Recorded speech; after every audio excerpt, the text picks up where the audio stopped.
Beef വിഷയത്തിൽ ബി.ജെ.പിയുടെ ഇരട്ടത്താപ്പ്. BJP MLA beef കയറ്റുമതി കമ്പനിയുടെ ഡയറക്ടർ. യു.പിയിലെ സർദാന എം.എൽ.എ സംഗീത് സോമാണ് ഡയറക്ടർ. അൽദുവ കമ്പനിയുടെ ഡയറക്ടറാണ് ബി.ജെ.പി നേതാവ്. മനുശങ്കർ ദില്ലിയിൽ നിന്നും വിവരങ്ങൾ നൽകാനായി ചേരുന്നു. മനു, ആദ്യം ഈ വാർത്തയുടെ വിശദാംശങ്ങൾ എന്തൊക്കെയാണെന്ന് പറയൂ. സ്വരരാജ്, യു.പിയിലടക്കം രാജ്യത്തിൻ്റെ ചില ഭാഗങ്ങളിലും ഒപ്പം വിദേശ രാജ്യങ്ങളിൽ പോലും ഇത്തരത്തിൽ ബീഫ് കയറ്റുമതി നടത്തുന്ന അൽദുവ ഫുഡ് പ്രോസസ്സിംഗ് കമ്പനിയുടെ ഡയറക്ടർ ബി.ജെ.പി എം.എൽ.എ സംഗീത് സോമാണ് എന്നതിൻ്റെ രേഖകളാണ് ഇപ്പോൾ നമ്മൾ പീപ്പിൾ TV പുറത്തുവിടുന്നത്. ഇത്തരത്തിൽ ബീഫ് കയറ്റുമതി ചെയ്യപ്പെടുന്ന ഏറ്റവും പ്രമുഖ കമ്പനികളിലൊന്നായ അൽദുവ ഫുഡ് പ്രോസസ്സിംഗ് കമ്പനിയുടെ ഡയറക്ടറായിരുന്നു ബി.ജെ.പി എം.എൽ.എ സംഗീത് സോം എന്നാണ് ഇപ്പോൾ കിട്ടുന്ന വിവരം. മാത്രമല്ല, യു.പിയിലെ പ്രധാന സ്ഥലങ്ങളെ അൽഗാറിലടക്കം ഇത്തരത്തിൽ ഈ കമ്പനിക്ക് വേണ്ടി സ്ഥലം ഇത്തരത്തിൽ സംഗീത് സോം വാങ്ങിച്ചിരുന്നുവെന്നും സംഗീത് സോമിൻ്റെ പേരിൽ തന്നെ ഈ സ്ഥലം കരാർ എഴുതിയിരുന്നു എന്നതിൻ്റെ രേഖകളും നമുക്ക് ലഭിച്ചു കഴിഞ്ഞു. ഇത് സംബന്ധിച്ചുള്ള കൂടുതൽ കാര്യങ്ങൾ ചോദിച്ചപ്പോൾ ബി.ജെ.പി എം.എൽ.എ എന്ന ഇതിൽ നിന്ന് ഒഴിഞ്ഞു മാറുന്ന ഒരു ചിത്രം തന്നെയാണ് ലഭിക്കുന്നത്. എന്തായാലും ബി.ജെ.പി എം.എൽ.എയുടെ നേരിട്ടുള്ള പങ്കാണ് ഇതിൽ നിന്ന് മനസ്സിലാകുന്നത്. Alduwa food processing company beef കയറ്റുമതി ഒപ്പം ഹലാൽ ചെയ്ത ഒപ്പം പ്രത്യേകിച്ച് ബഫല്ലോ അടക്കമുള്ളവ, പ്രത്യേകിച്ച് ഹലാൽ ചെയ്ത ചിക്കൻ, ഹലാൽ ഷീപ്പ് അടക്കമുള്ളവയുടെ പ്രത്യേക കയറ്റുമതി ചെയ്യപ്പെടുന്ന കമ്പനിയുടെ ഡയറക്ടറായിരുന്നു ബി.ജെ.പി എം.എൽ.എ സംഗീത് സോം എന്നതിൻ്റെ വെളിപ്പെടുത്തലുകളാണ്, ഞെട്ടിക്കുന്ന വെളിപ്പെടുത്തലുകൾ തന്നെയാണ് ലഭിച്ചുകൊണ്ടിരിക്കുന്നത്. ഇതിൽ തന്നെ മൗനുദ്ദീൻ ഖുറേഷി ഒപ്പം യോഗേഷ് റാവത്ത് എന്നിവരുടെ കൂട്ടുപങ്കാളിയായിരുന്നു ബി.ജെ.പി സർദാന എം.എൽ.എ സംഗീത് സോം എന്നതാണ് വ്യക്തമാകുന്നത്. ഇത് സംബന്ധിച്ച് ഈ കമ്പനി തുടങ്ങുന്നതിനായി യു.പിയിലെ അലിഗാറിൽ ഏകദേശം 50 ഏക്കറോളം ഭൂമി ഈ ബി.ജെ.പി എം.എൽ.എ സ്വന്തം പേരിൽ കരാർ എഴുതിയിരുന്നുവെന്നും ഇത് സ്വന്തം പേരിൽ ആക്കിയിരുന്നുവെന്നുമാണ് അറിയാൻ സാധിക്കുന്നത്. ഇതിൽ തന്നെ ഈ കമ്പനിയുടെ നിർമ്മാണ പ്രവർത്തനങ്ങളും തുടങ്ങുന്നതിനുള്ള ആരംഭ ഘട്ടത്തിലായിരുന്നു ബി.ജെ.പി എം.എൽ.എ സംഗീത് സോമും എന്നും വ്യക്തമാക്കുന്നു. ഇന്ത്യയിൽ മാത്രമല്ല, രാജ്യത്തിന് പുറത്ത് പല വിദേശ രാജ്യങ്ങളിലും അൽദുവ ഫുഡ് പ്രോസസ്സിംഗ് കമ്പനി ഇത്തരത്തിൽ ബീഫ് കയറ്റുമതി ചെയ്യപ്പെടുന്ന വലിയൊരു ശൃംഖല തന്നെയാണ്. ഇതിന്റെ ഡയറക്ടറായിരുന്നു ബി.ജെ.പി എം.എൽ.എ എന്നതിന്റെ ഏറ്റവും പുതിയ വിവരങ്ങൾ തന്നെയാണ് ലഭിക്കുന്നത്. മനുശങ്കർ, തിരികെ വരാം. ഇതാണ് വിഷയം. അതായത് ബി.ജെ.പി എം.എൽ.എ ഒരു ബീഫ് കയറ്റുമതി കമ്പനിയുടെ ഡയറക്ടർ ബോർഡിൽ അംഗമാണ്. 3 പേരടങ്ങുന്ന ഡയറക്ടർ ബോർഡിൽ അംഗമാണ്. അങ്ങനെയുള്ള ബി.ജെ.പി എം.എൽ.എ ആണ് ഇന്ന് രാവിലെ ഉത്തർപ്രദേശിൽ പ്രചാരണത്തിനിടെ ഈ നേതാവ് പ്രസംഗിച്ച, അല്ലെങ്കിൽ ഈ നേതാവ് മാധ്യമങ്ങളോട് പറഞ്ഞ വാക്കുകളാണ് നേരത്തെ കാണിച്ചത്. ഉത്തർപ്രദേശിലെ വർഗീയ കലാപങ്ങൾക്കും പ്രശ്നങ്ങൾക്കും എല്ലാം കാരണം ഗോവധമാണ്. ഈ ഗോവധം നിരോധിക്കേണ്ടതിൻ്റെ ആവശ്യകത, വളരെ വലിയ ആവശ്യകത തന്നെ ഉണ്ട് എന്നാണ് അദ്ദേഹം പറഞ്ഞതൊപ്പം ബി.ജെ.പി അധികാരത്തിൽ വന്നാൽ ഗോവധ നിരോധനം വളരെ കർക്കശമാക്കും. ഗോവധം നടത്തുന്ന ആളുകളെയെല്ലാം കൊലക്കുറ്റമായി പരിഗണിച്ചുകൊണ്ട് ശിക്ഷിക്കും എന്നാണ് ഈ ബി.ജെ.പി നേതാവ് പറഞ്ഞത്. ഈ ബി.ജെ.പി നേതാവ് തന്നെ മുസാഫർ നഗറിലെ കലാപത്തിൽ ശിക്ഷിക്കപ്പെട്ട, അല്ലെങ്കിൽ കലാപത്തിൽ ഉള്ള പ്രതിയാണ്.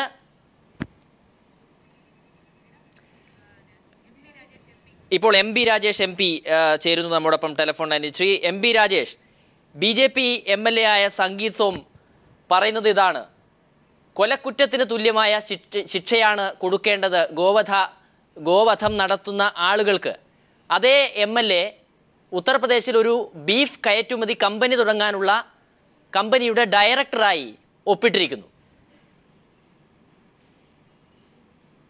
ഇരട്ടത്താപ്പ് എന്ന് പറയുന്നത് കൊലക്കുറ്റത്തിന് തുല്യമായിട്ടുള്ള ശിക്ഷ കൊടുക്കണം എന്ന വാദക്കാരനാണല്ലോ സംഗീത് സോം.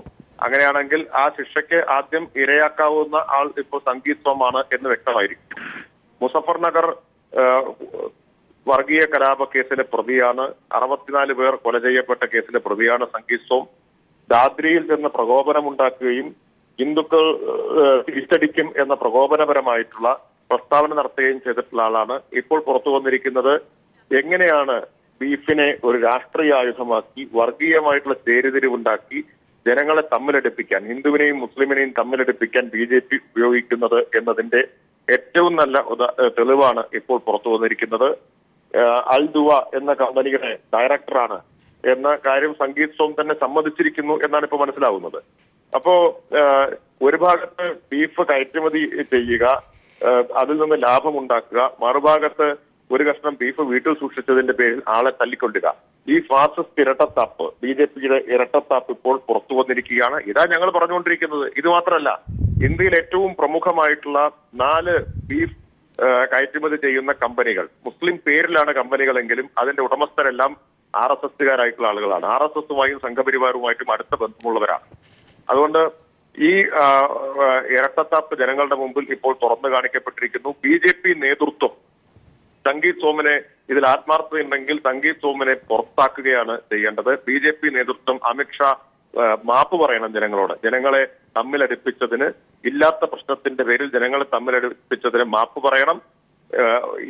സംഗീത് സോമനെ പുറത്താക്കാൻ തയ്യാറാവണം. അത്തരമൊരു നടപടിക്ക് എന്തെങ്കിലും സാധ്യതയുണ്ടോ ശ്രീ MP രാജേഷ്? അല്ല, അത് അവർക്ക് എന്തെങ്കിലും ഈ വിഷയത്തിൽ ആത്മാർത്ഥത ഉണ്ടെങ്കിൽ അവരെ ചെയ്യണം. അല്ല, അങ്ങനെ ഒരു ആത്മാർത്ഥത പ്രതീക്ഷിക്കേണ്ടതുണ്ടോ എന്നാണ് ചോദ്യം. ഞാൻ പ്രതീക്ഷിക്കുന്നില്ല ആത്മാർത്ഥത. തെളിയിക്കേണ്ടത് BJP ആണ്. ഞാൻ അവരിൽ നിന്ന് ആത്മാർത്ഥത പ്രതീക്ഷിച്ചത് കൊണ്ടല്ല. പക്ഷെ BJPക്ക് ഇതിൽ സമാധാനം പറയാൻ ഉത്തരവാദിത്തമുണ്ടല്ലോ. സംഗീത് സോം സമ്മതിച്ചിരിക്കുന്നു എന്നാണ് അറിയുന്നത്. അദ്ദേഹം തന്നെയാണ് ഡയറക്ടർ, അതിനുവേണ്ടി ഒപ്പിട്ടിട്ടുണ്ട്. അതെ അതെ അതെ പക്ഷേ അദ്ദേഹത്തിന്റെ പ്രതികരണം ഇങ്ങനെയായിരുന്നു: I purchased the land which was sold to Aldua food processing company എന്നാണ് അദ്ദേഹം പറഞ്ഞിരിക്കുന്നത്.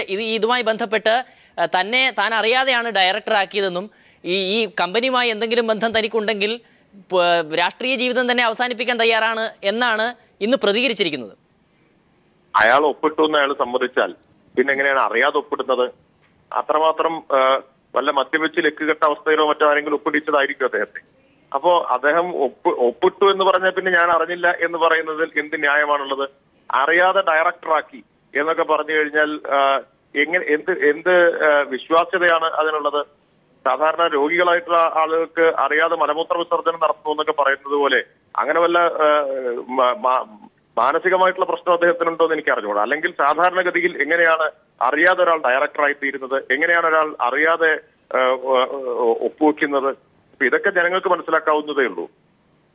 തീർച്ചയായും നേരത്തെ താങ്കൾ സൂചിപ്പിച്ചതുപോലെ തന്നെ പല ഇത്തരം കമ്പനികളുടെ പേരുകൾ, അല്ലെങ്കിൽ ഡയറക്ടർമാർ, അല്ലെങ്കിൽ കമ്പനി നടത്തുന്ന ആളുകളുടെ പേരുകൾ ചിലപ്പോൾ മുസ്ലിങ്ങളായിരിക്കാം. പക്ഷേ പരോക്ഷമായി അതിന്റെ ഉടമസ്ഥത വഹിക്കുന്നത് RSS നേതാക്കളാണ് എന്ന് താങ്കൾ പറഞ്ഞു. പരോക്ഷമായിട്ട് മാത്രമല്ല ഇപ്പോ അൽ കബീർ ഇന്ത്യയിൽ ഏറ്റവും കൂടുതൽ ബീഫ് കയറ്റുമതി ചെയ്യുന്ന കമ്പനിയാണ്, മുംബൈ ആസ്ഥാനമായിട്ടുള്ള കമ്പനി. അതിന്റെ ഉടമസ്ഥരുടെ പേരുകൾ നിങ്ങൾ പരിശോധിച്ച് നോക്കൂ. അവരെങ്ങനെ എത്രമാത്രം സംഘപരിവാറുമായിട്ട് ബന്ധമുള്ളവരാണെന്ന് അറിയാലോ. അല്ലെങ്കിൽ ഞാൻ ചോദിക്കട്ടെ, മുംബൈ പോലൊരു സ്ഥലത്ത് ഈ 4 കമ്പനികൾ നോക്കിയാൽ മുംബൈയിലും ഗുജറാത്തിലും ആസ്ഥാനമായിട്ടുള്ളവയാണ്. മുംബൈയിലും ഗുജറാത്തിലും ഈ മാട്ടിറച്ചി നിരോധിച്ചിട്ടുള്ള സ്ഥലത്ത് ഇതിനുവേണ്ടി വളരെ ശക്തമായിട്ടുള്ള നിലപാട് സ്വീകരിക്കുന്ന ഗവൺമെന്റുകളുടെ സ്ഥലത്ത് ഒരു കുഴപ്പമില്ലാതെ ആയിരക്കണക്കിന് കോടി ഇവരെങ്ങനെ വരുമാനം ഉണ്ടാക്കുന്നു? അപ്പൊ RSSുമായിട്ടുള്ള ബന്ധമാണ്. അപ്പൊ ഇപ്പൊ സബർവാൾ, ശരി ശ്രീ MP രാജേഷ്, ഇപ്പോൾ BJP നേതാവ് JR പത്മകുമാർ നമ്മോടൊപ്പം ചേരുകയാണ്. ശ്രീ പത്മകുമാർ, താങ്കൾ വാർത്ത ശ്രദ്ധിച്ചിരിക്കുമെന്ന് കരുതുന്നു. ദേശീയ തലത്തിൽ ഏറെ ശ്രദ്ധേയമായൊരു വാർത്തയാണ്. UPയിലെ സർദാന MLA ആയ സംഗീത് സോം, ഗോവധ നിരോധനത്തിന് വേണ്ടി ശക്തമായി വാദിക്കുന്ന നേതാവിന് ഒരു കയറ്റുമതി കമ്പനി, ബീഫ് കയറ്റുമതി കമ്പനിയുടെ ഡയറക്ടർ സ്ഥാനം വഹിക്കാം എന്നാണോ? നിങ്ങൾ ഈ ശരിക്ക് ആടിനെ പട്ടിയാക്കുന്ന ഒരു സമീപനമാണ് ഇത്. BJPയുടെ നിലപാടെന്തോ? BJP പറഞ്ഞത് ഗോവധ നിരോധനമാണ്. ബീഫ് എവിടെയെങ്കിലും നിരോധിച്ചിട്ടുണ്ടോ? ഒരിടത്തും ബീഫ് നിരോധിച്ചിട്ടില്ല. ഇതുമായി ബന്ധപ്പെട്ട് ഗോവധ നിരോധനത്തിന് വേണ്ടിയിട്ടാണ് BJP ഉന്നയിക്കുന്നത്. നമ്മുടെ ഭരണഘടനയിലെ ആർട്ടിക്കിൾ 48 പറഞ്ഞിട്ടുള്ള ഗോവധ നിരോധനത്തിന് വേണ്ടിയിട്ടാണ്. ഇന്ത്യയിൽ ഇതുമായി ബന്ധപ്പെട്ട് മൃഗങ്ങളുമായി ബന്ധപ്പെട്ട് അതിന്റെ കശാപ്പുമായി ബന്ധപ്പെട്ട് നിരവധി നിയമങ്ങളുണ്ടല്ലോ. 24ഓളം സംസ്ഥാനങ്ങളിൽ വലുതും ചെലവുമായിട്ടുള്ള നിയന്ത്രണങ്ങളുണ്ട്.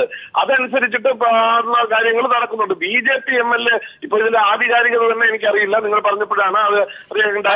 പക്ഷേ ശ്രീ JR പത്മകുമാർ, ഈ സംഗീത് സോം തന്നെ ഇത് സമ്മതിച്ചിട്ടുണ്ട്. ഇങ്ങനെ ഈ ഒരു കമ്പനിക്ക് വേണ്ടി സ്ഥലം വാങ്ങിയതുമായി ബന്ധപ്പെട്ട് താൻ ഒപ്പിട്ടിട്ടുണ്ട് എന്ന് സമ്മതിച്ചിട്ടുണ്ട്. പക്ഷേ ഈ കമ്പനിയിൽ തനിക്ക് യാതൊരു ഭാഗഭാക്കുമില്ല എന്ന് അദ്ദേഹം പറയുന്നതിന്റെ കാരണം എന്താണ്? അങ്ങനെ ഞാൻ ഒരു കമ്പനി തുടങ്ങുമ്പോൾ അതിന്റെ ആർട്ടിക്കിൾ ഓഫ് അസോസിയേഷൻ വരുമ്പോൾ അത് വസ്തുവിനെ സംബന്ധിച്ചോ അല്ലെങ്കിൽ ഒരു കമ്പനി തുടങ്ങിയതിനു ശേഷം കമ്പനി വേറെ ബിസിനസ്സിലേക്ക് പോവാം. ഞാൻ പറഞ്ഞത് ബിജെപിയുടെ നിലപാടും അദ്ദേഹത്തിന്റെ വ്യക്തിപരമായ നിലപാടുമല്ല. ഈ ബിജെപിയുടെ നിലപാട് ഗോവധ നിരോധനത്തിനെതിരാണ്. അതല്ലാതെ അതിന്റെ പേരിൽ ബീഫുമായി കൂട്ടിക്കുഴച്ച് ഇല്ലാത്ത പ്രശ്നങ്ങൾ ഉണ്ടാക്കുന്നത് നല്ല കാര്യമുണ്ട്. അപ്പൊ കേരളത്തിൽ തന്നെ ബീഫ് ഒരു നിരോധനമില്ല, എന്നിട്ട് എല്ലാ കടകളിലും അവൈലബിൾ ആണ്. ഏത് കടയിൽ നിന്ന് വേണമെങ്കിലും ബീഫ് കഴിക്കാം. ഏതെങ്കിലും ഒരു കടയെ ആരെങ്കിലും ആക്രമിക്കുക ഏതെങ്കിലും ചെയ്തിട്ട് ഇല്ലാത്തൊരു വിഷയം ഉണ്ടെന്ന് വരുത്തി തീർത്ത് അതിന്റെ പേരിൽ നിഴൽയുദ്ധം നടത്തിയാലേ നമ്മളിപ്പോ ഒന്ന് കേരളത്തിലെ മീഡിയകളും ബുദ്ധിജീവികളും ഇടതുപക്ഷക്കാരും എല്ലാം ചെയ്യുന്നത്. അപ്പൊ ഇതിനെ സംബന്ധിച്ച് ഗോവധ നിരോധനം വേണോ വേണ്ടയോ ഇതിനെ സംബന്ധിച്ച് ചർച്ച ചെയ്യാം. ഗോവധം വേണോ വേണ്ടയോ അതല്ല നമുക്ക് കാതലായിട്ട് ചർച്ച ചെയ്യേണ്ട പ്രശ്നം. താങ്കളിലേക്ക് തിരികെ വരാം. ഇപ്പോൾ ഫസൽ ഗഫൂർ കൂടി നമ്മോടൊപ്പം ടെലിഫോൺ ലൈനിൽ ചേരുകയാണ്. ശ്രീ ഫസൽ ഗഫൂർ, യുപിയിലെ സർദാന MLA ആയ സംഗീത് സോം ഒരു ബീഫ് കയറ്റുമതി കമ്പനിക്ക് വേണ്ടി സ്ഥലം വാങ്ങിയിട്ടുണ്ട്. അതിൻ്റെ ഡയറക്ടർ ബോർഡിൽ അംഗമാണ്. 3 പേരടങ്ങുന്ന ഡയറക്ടർ ബോർഡിൽ അംഗമാണ് ഈ MLA. അതാണ് ഇന്ന് വന്ന ഏറ്റവും സുപ്രധാനമായ വാർത്ത. ശ്രീ ഫസൽ ഗഫൂർ, ഭാരതീയ ജനതാ പാർട്ടി അതിന്റെ ഉത്ഭവം തൊട്ട് പറയുന്നതെന്ന് ചെയ്യുന്നത് വേറെ, അതാണ് അതിന്റെ സ്വഭാവം. ഉദാഹരണമായിട്ട് അത് സംവരണത്തിന് എതിരായിരുന്നു പാർട്ടി. RSS സംവരണത്തിനെതിരാണ്. പക്ഷെ BJP ഭരണത്തിൽ വന്നപ്പോ ബീഹാറിലും ഉത്തർപ്രദേശിലും ഒക്കെ ജാതി ബേസിസിലുള്ള സംവരണം നടപ്പാക്കി. അപ്പൊ അതേമാതിരി തന്നെ ഭാരതീയ ജനതാ പാർട്ടിയുടെ സമുന്നതരായിട്ടുള്ള പല നേതാക്കന്മാർ, അടൽ ബിഹാരി വാജ്പേയി തുടങ്ങിയവരെല്ലാവരും നോൺ വെജിറ്റേറിയൻ ആണ്. പക്ഷേ സംസാരിക്കുമ്പോൾ അവർ വെജിറ്റേറിയൻ അനുകൂലമായിട്ട് സംസാരിക്കും. അതേ ജനസിൽപ്പെട്ടിട്ടുള്ള ഒരിട്ടത്താപ്പായിട്ട് മാത്രമേ ഇതിനെ കണക്കാക്കേണ്ട ആവശ്യമുള്ളൂ. താങ്കളിലേക്ക് വരാം. ശ്രീ MB രാജേഷ് കൂടി നമ്മോടൊപ്പം ഇപ്പോൾ ടെലിഫോൺ ലൈനിലുണ്ട്. ശ്രീ MB രാജേഷ്, JR പത്മകുമാറിന്റെ പ്രതികരണം താങ്കൾ ശ്രദ്ധിച്ചു കാണും. ഗോവധം മാത്രമാണ് വിഷയം, മറ്റ് ബീഫ് കയറ്റുമതിയാവട്ടെ മറ്റ് മാടുകളെ കൊല്ലുന്നതൊന്നും വിഷയമല്ല എന്നാണ് അദ്ദേഹം പറഞ്ഞിരിക്കുന്നത്. JR പത്മകുമാറിന്റെ പ്രതികരണം എന്ന് പോലും പറയാൻ പറ്റില്ല. അദ്ദേഹം വീടിനടുത്ത് കിടന്ന് ഉരുളുന്നത് ആണ് എനിക്ക് കേൾക്കാൻ കഴിയുന്നത്, കാണാൻ പറ്റിയിട്ടില്ല എന്നുള്ളതില്ല. വീടിനടുത്ത് കിടന്ന് ഉരുളുന്നതിന്റെ ശബ്ദമാണ് എനിക്ക് കേൾക്കാൻ കഴിയുന്നത്. എന്ത് പ്രതികരണമാണ് അദ്ദേഹം നടത്തിയിട്ടുള്ളത്? സംഗീത് സോം പറയുന്നത് എതിരായിട്ടാണ് JR പത്മകുമാർ ഇവിടെ പറഞ്ഞത്. സംഗീത് സോം തന്നെ സമ്മതിക്കുന്നു, ഞാനാണ് അതിൽ ഒപ്പുവെച്ചിട്ടുള്ളത് എന്ന് പറയുന്നു. പത്മകുമാർ പറയുന്നു ഗോവധത്തിൽ മാത്രമേ എതിർത്തുള്ളൂ, ബാക്കിയെ നടത്തി പിറ്റ് കാറ്റിട്ടാക്കാം എന്നാണ് പറയുന്നത്. സംഗീത് സോം ഏതാണ്ട് പിടിക്കപ്പെട്ടതുപോലെയാണ് അദ്ദേഹം സംസാരിക്കുന്നത്. ഇവിടെ ഒരു കാര്യം നോക്കൂ, ഇവരുടെ ഇരട്ടത്താപ്പിന്റെ ഫസൽ ഗഫൂർ പറഞ്ഞതുപോലുള്ള ഇരട്ടത്താപ്പിന്റെ ഉദാഹരണമാണ്. ഇപ്പോ കമ്പനിയുടെ പേര് അൽ ദുവ എന്നാണ്, പേര് മുസ്ലിം പേരാണ്. അത് പക്ഷെ പത്മകുമാർ വ്യാഖ്യാനിക്കും അതാണ് BJPയുടെ മതനിരപേക്ഷതയുടെ തെളിവ് എന്നുള്ളത്. മുസ്ലിം പേരുള്ള ഒരു കമ്പനിയിൽ BJPയുടെ MLA ആയിട്ടുള്ള സംഗീത് സോം ഡയറക്ടർ ആയിരിക്കുന്നു. ഇതിൽ കൂടുതൽ ഞങ്ങൾ മതനിരപേക്ഷവാദികളാണ് എന്നതിന് എന്ത് തെളിവ് വേണം എന്ന് ചോദിക്കാനും പത്മകുമാറും BJPക്കാരും ഒന്നും പഠിക്കില്ല. പറയൂ രാജേഷ്. അതാ ഞാൻ പറഞ്ഞത്. താങ്കൾ നിർത്തിയതാണ്. ശ്രീ പത്മകുമാർ, കേട്ടല്ലോ, രാജേഷിന്റെ മറുപടി കേട്ടല്ലോ. രാജേഷിനാണല്ലേ പറയാൻ പറ്റൂ, അതല്ലാതെ BJP ചെയ്യുന്ന നല്ല കാര്യമാണെന്ന് പറയുന്നത് ഏത് കഴിയുമോ? BJP താപടിച്ച് കാണിക്കുക എന്നുള്ളതാണല്ലോ അവരുടെ രാഷ്ട്രീയമായ ജന്മോദ്ദേശം തന്നെ അതായിരുന്നല്ലോ. അപ്പൊ അതിനൊന്നും ഞാൻ മറുപടി പറയുന്നില്ല. ഞങ്ങൾ പറഞ്ഞത് ഇന്ത്യയിൽ ഗോവധ നിരോധനവുമായി ബന്ധപ്പെട്ട് അത് ഒരു വിശ്വാസത്തിന്റെ പ്രശ്നമാണ്, കാർഷിക സംസ്കൃതിയുടെ വിഷയമാണ്. അതുകൊണ്ട് തന്നെ ഇതുമായി ബന്ധപ്പെട്ട് ഗോവധ നിരോധനം നടപ്പിൽ വരുത്തണം. ഇന്ന് നിലവിൽ 24 സംസ്ഥാനങ്ങളിൽ നിയമമുണ്ട്, അത് കർക്കശമായി നടപ്പിലാക്കണം. ഡയറക്ടർ പ്രിൻസിപ്പിൾസിൽ പറഞ്ഞിട്ടുള്ള കാര്യങ്ങൾ നടപ്പിൽ വരുത്തണം എന്നുള്ളതാണ് ഞങ്ങളുടെ ആവശ്യം. അതിന് ആരെങ്കിലും ബീഫ് കഴിക്കുമോ, ബീഫ് അല്ലെങ്കിൽ നോൺ വെജിറ്റേറിയൻ ആണോ, ആരെങ്കിലും നോൺ വെജിറ്റേറിയൻ എതിരാണെന്നും BJP പറഞ്ഞിട്ടുണ്ടോ? പിന്നെ ഫസൽ ഗഫൂർ പറഞ്ഞ കാര്യം ഞങ്ങളൊക്കെ സംവരണത്തിനെതിരാണ്. ഞങ്ങളുടെ നയം പറയേണ്ടത് ഞങ്ങളല്ലേ, അല്ലാതെ ഫസൽ ഗഫൂറോ അല്ലെങ്കിൽ രാജേഷോ എന്നുള്ള പറയുന്നത്. ഞങ്ങളുടെ നയം പറയുന്നത് ഞങ്ങളാണ്. ഞങ്ങൾ ഒരിക്കലും സംവരണത്തിന് എതിരല്ല എന്നുള്ള കാര്യം പറഞ്ഞിട്ടുണ്ട്. നിങ്ങൾ ഓർഗനൈസറിൽ വന്നിട്ടുള്ള ഇംഗ്ലീഷ് ഭാഷ അറിയാവുന്ന ആരായാലും ഓർഗനൈസറിൽ വന്നിട്ടുള്ള RSS മേധാവിന്റെ ലേഖനം വായിച്ചു നോക്കിയാൽ മനസ്സിലാവും. അപ്പൊ ഇതൊക്കെ മനസ്സിലാക്കി വെച്ചുകൊണ്ട് എന്തെങ്കിലും RSSനെയോ BJPയോ എതിർക്കുന്നതിന് വേണ്ടി ഒരു വിഷയം ഉണ്ടാക്കുക എന്നുള്ളതല്ലാതെ ഇതിൽ യാഥാർത്ഥ്യമായി എന്ത് ബന്ധമുണ്ട്? അത് ഈ നാട്ടിലേക്ക് ഇപ്പൊ പ്രത്യേകിച്ചും നിങ്ങൾ ബ്രേക്കിംഗ് ഒക്കെ കൊടുക്കുന്നുണ്ട്. ഇത് ഇന്ത്യയിലെ ജനങ്ങൾ കാണുകയല്ലേ, അവർ വിലയിരുത്തട്ടെ ഇതിൽ എന്താണ് സത്യാവസ്ഥ. കേസിന്റെ കാര്യം പറഞ്ഞു. കേസിൽ പ്രതിയായി അദ്ദേഹത്തിനെ കേസിൽ പ്രതിയാക്കിയത് UP ഗവൺമെന്റ് ആണെന്ന് അറിയാം. എങ്കിൽ ഇപ്പോ കാരായി രാജനും കാരായി ചന്ദ്രശേഖരനും എവിടെ കിടന്നിട്ടാ ജയിലിൽ മത്സരിക്കാൻ പോകുന്നത്? അതൊക്കെ ഒരു കേസും അവരുടെ പേരിലൊന്നും ഇല്ലല്ലോ. അപ്പൊ അതൊക്കെ അംഗീകരിക്കാൻ രാജേഷൊക്കെ തയ്യാറാവട്ടെ. കേസിൽ പ്രതിയായി പോയാൽ അതൊക്കെ കുറ്റവാളിയാണെന്നുള്ള കാര്യം അംഗീകരിക്കേണ്ടി വരില്ല. അപ്പൊ BJPയുടെ കാര്യം വരുമ്പോ ഈ കാര്യത്തിൽ ഇരട്ടത്താപ്പ് എന്ന് പറയും. സ്വന്തം കാര്യം വരുമ്പോ ഇതൊക്കെ മറച്ചു വയ്ക്കുകയും ചെയ്യുന്ന ഇരട്ടത്താപ്പാണ് ഈ കേരളത്തിൽ ഇന്ന് ഈ രാജ്യത്ത് നടക്കുന്നത്. താങ്കളിലേക്ക് വരാം. ശ്രീ ഫസൽ ഗഫൂർ, താങ്കൾ ലൈനിലുണ്ടല്ലോ. JR പത്മകുമാറിനോട് JR പത്മകുമാർ പറഞ്ഞത് താങ്കൾക്ക് എത്രത്തോളം തൃപ്തികരമാണ്? ഹലോ, പത്മകുമാർ ഞാൻ പറഞ്ഞല്ലോ, ഭാരതീയ ജനതാ പാർട്ടിയെ സംബന്ധിച്ചിടത്തോളം അവർ പ്രൊപ്പഗാൻഡ നടത്തും. ഞാൻ ഭാരതീയ ജനതാ പാർട്ടി എന്ന വാക്ക് ഉപയോഗിക്കുന്നില്ല, RSS എന്ന് ഉപയോഗിക്കാൻ ഉദ്ദേശിക്കുന്നത്. എന്ന് വെച്ചാൽ RSS ആണ് ഇതിന്റെ സൈദ്ധാന്തികമായിട്ടുള്ള ഭാരതീയ ജനതാ പാർട്ടിയുടെ ഒരു ഉത്ഭവം എന്ന് പറയുന്ന RSSൽ നിന്നാണുള്ളത്. പക്ഷെ RSS നിരന്തരമായി നടത്തുന്ന പ്രൊപ്പഗാൻഡയും ഭാരതീയ ജനതാ പാർട്ടി നടപ്പിൽ വരുത്തുന്ന തമ്മിലുള്ള വ്യത്യാസങ്ങളാണ് ഞാൻ പറഞ്ഞത്. വേറൊന്നും ഞാൻ പറഞ്ഞത്. ഉദാഹരണം, അഖണ്ഡ ഭാരതത്തിന് വേണ്ടി പ്രഖ്യാപിക്കുന്ന RSS അതിന് അടൽ ബിഹാരി വാജ്പേയി സംജോത എക്സ്പ്രസിൽ കയറി യാത്ര ചെയ്യുന്നു. ഒരു ഭാഗത്ത് ഭാരതീയ ജനതാ പാർട്ടി മനസ്സിലായില്ലേ മുസ്ലിം പ്രീണനം എന്ന് പറഞ്ഞ് നടത്തിക്കൊണ്ടിരിക്കുമ്പോൾ ഇപ്പോഴത്തെ ഭാഗത്ത് നരേന്ദ്രമോദി പോയിട്ട് പ്രസംഗിക്കുന്ന മുസ്ലിമുകളും മറ്റേ ഹിന്ദുക്കളും സഹോദരന്മാരെന്ന് പ്രഖ്യാപിക്കുന്നു. അപ്പൊ അതുകൊണ്ടാണ് ഞാൻ പറഞ്ഞത് പാർട്ടി ചെയ്യുന്നത് RSS പറയുന്നത് വേറെയാണ്. അതാണ് ഞാൻ ഇരട്ടത്താപ്പെന്ന് ഉദ്ദേശിച്ചത്. ഭാരതീയ ജനതാ പാർട്ടി ഇരട്ടത്താപ്പാട് ഭാഗം എന്നല്ല പറയുന്നർത്ഥം. ശരി, വളരെയധികം നന്ദി ശ്രീ ഫസൽ ഗഫൂർ. ഇപ്പോൾ VT ബൽറാം നമ്മോടൊപ്പം ടെലിഫോൺ ലൈനിൽ ചേരുകയാണ്. ശ്രീ VT ബൽറാം, ഗോവധ നിരോധനത്തെക്കുറിച്ച് വാതോരാതെ സംസാരിക്കുന്ന BJP നേതാവ് ഒരു ഇറച്ചി കച്ചവടക്കാരനാകാൻ പോവുകയാണെന്നാണ്. 2009 ഇറച്ചി കച്ചവടം നടത്താനുള്ള അൽദുവ എന്ന കമ്പനിക്ക് വേണ്ടി ഭൂമി വാങ്ങുകയും ആ ഭൂമിയുടെ ഉടമസ്ഥാവകാശവുമായി ബന്ധപ്പെട്ട പത്രത്തിൽ ഒപ്പുവെക്കുകയും ചെയ്തിട്ടുണ്ട്. ഡയറക്ടർമാരിൽ ഒരാളായി അവരോധിക്കപ്പെടുകയും ചെയ്തിട്ടുണ്ട് BJP MLA ആയ സംഗീത് സോം. ബീഫ് ഫാക്ടറിയുടെ പറയൂ, താങ്കളുടെ പ്രതികരണം എന്താണ്? അല്ല, BJPയുടെ ഇക്കാര്യത്തിലുള്ള നിലപാടിന്റെ പൊള്ളത്തരവും ഇരട്ടത്താപ്പും ഈ ഒരു ആംഗിളിലൂടെ തുറന്നു കാണിക്കേണ്ട ആവശ്യമുണ്ടെന്ന് എനിക്ക് തോന്നുന്നില്ല. BJPയുടെ ഏതെങ്കിലും മെമ്പറോ ഏതെങ്കിലും ജനപ്രതിനിധിയോ അല്ലെങ്കിൽ നേതാവോ ബീഫ് കച്ചവടത്തിൽ സ്വമേധയാ സ്വന്തം നിലയ്ക്ക് ഏർപ്പെട്ടിരിക്കുന്നു, അതുകൊണ്ട് BJP പറയുന്നത് ഇരട്ടത്താപ്പാണ്, അതല്ല എന്നുണ്ടെങ്കിൽ BJPക്ക് അത് പറയാനുള്ള അർഹതയുണ്ട് എന്നൊന്നും പറഞ്ഞ് ന്യായീകരിക്കേണ്ട കാര്യമില്ല. BJP പറയുന്നതിനെ എതിർക്കുന്നത് അത് പച്ചയായ ഫാഷിസത്തിന്റെ പ്രകടമായ കടന്നുകയറ്റമാണ് എന്നുള്ളത് കൊണ്ടാണ്. മറ്റുള്ളവരുടെ ഭക്ഷണ കാര്യത്തിൽ അടക്കം അഭിപ്രായം പറയാനുള്ള ഒരു തലത്തിലേക്ക് കാര്യങ്ങൾ വരുന്നു എന്ന് പറയുന്നത് അതിനെയാണ് എതിർക്കുന്നത്. അല്ല BJPയുടെ ഏതെങ്കിലും നേതാവ് ഇപ്പം ഇറച്ചി കച്ചവടത്തിൽ ഏർപ്പെട്ടിരിക്കുന്നു, അപ്പൊ അതുകൊണ്ട് അത് തെറ്റാണ്. ഇനി നാളെ അത് അല്ല, അയാൾക്ക് ആ ബിസിനസ്സുമായിട്ട് ബന്ധമില്ല എന്ന് BJP തിരിച്ചു തെളിയിച്ചാൽ അതോടുകൂടി BJPക്ക് വീണ്ടും ഇക്കാര്യത്തെക്കുറിച്ച് പറയാനുള്ള അർഹത തിരിച്ചു കിട്ടും എന്നൊന്നും പറയേണ്ട കാര്യമില്ല. ഈ ചർച്ച ആ അർത്ഥത്തിലേക്ക് കൊണ്ടുപോകേണ്ടതല്ല എന്നാണ് എനിക്ക് തോന്നുന്നത്.